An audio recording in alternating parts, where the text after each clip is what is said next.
हम क्या जिहाद करेंगे, हम क्या लड़ेंगे? वो नौजवान क्या लड़ सकते हैं जो पेप्सी का जायका कुर्बान करने के लिए तैयार नहीं है? वो नौजवान क्या लड़ सकता है जो कोक का जायका कुर्बान करने के लिए तैयार नहीं है?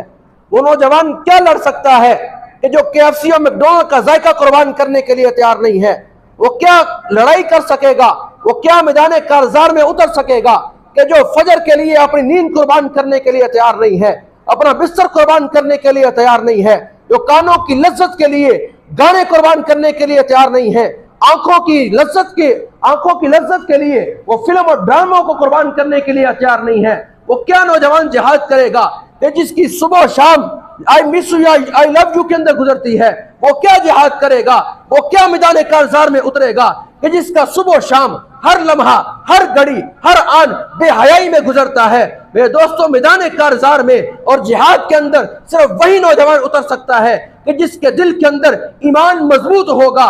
ईमान मजबूत हो, सामने मौत नजर आती हो, उससे टकरा जाना ये मजबूत ईमान की अलामत है। वो नौजवान क्या जिहाद करेगा कि जिसका हर लम्हा बेहयाई के अंदर गुजरता है? हालांकि आंखों का जिना, कान का जिना, जुबान का जिना, हाथ का जिना, ये बेहयाई के अंदर आता है। और बेहयाई ऐसी बीमारी है जो ईमान की जड़ों को हिला के रख देती है।